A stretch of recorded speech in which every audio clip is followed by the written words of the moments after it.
Well, we are officially 4 days away from Christmas, which means the panic shopping is real, the wrapping paper has been ripped, and Christmas movie marathon is nearing its end. Today, we check out the second Rankin and Bass classic in as many days. This one is The Year Without a Santa Claus, and yes, this is the one where Santa basically says, I'm tired.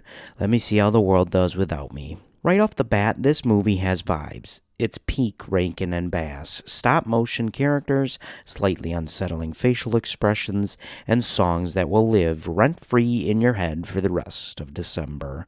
The premise alone is kind of wild.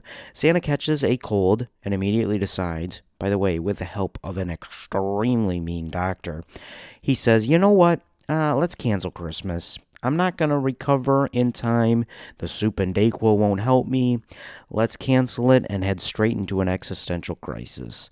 Santa is exhausted. Mrs. Claus is absolutely carrying the North Pole at this time, and the elves are one bad day away from unionizing. But the real stars here? Heat Miser and Snow Miser. No, not those guys, these guys. These two didn't need to go this hard, but they did. Their songs are certified bangers, their personalities are pure chaos, and their beef, well, it's just petty sibling rivalry turned into climate war. And honestly, I support it. So let's talk about some of those songs.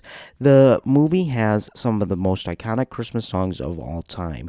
Of course, The Year Without a Santa Claus, Snow Miser and Heat Miser, respectively, and Here Comes Santa Claus are just some of the many classics. If you say you're not singing any of these songs, you're just lying to yourself. Also, we got to give a big shout out to Mrs. Claus for basically becoming the hero of the movie while Santa napped through half of it. Look, my final thoughts. Is this movie a little weird? Yeah. Is it absolutely charming? Yes. Does it feel like something that could only exist in the 70s? Yes.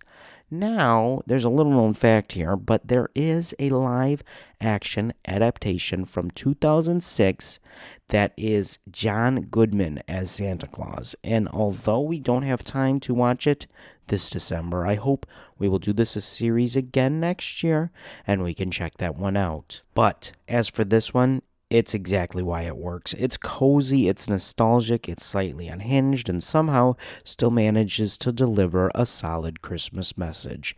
As a Christmas movie, I'm going to give it an 8.4 out of 10, which is pretty high on our list.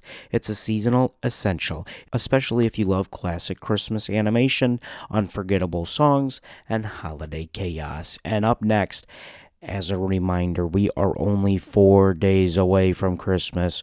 We're hopping aboard the hot chocolate powered emotional roller coaster that is the Polar Express. So grab your tickets, please. Believe a little harder than necessary, and we'll see you in the next one. Happy holidays.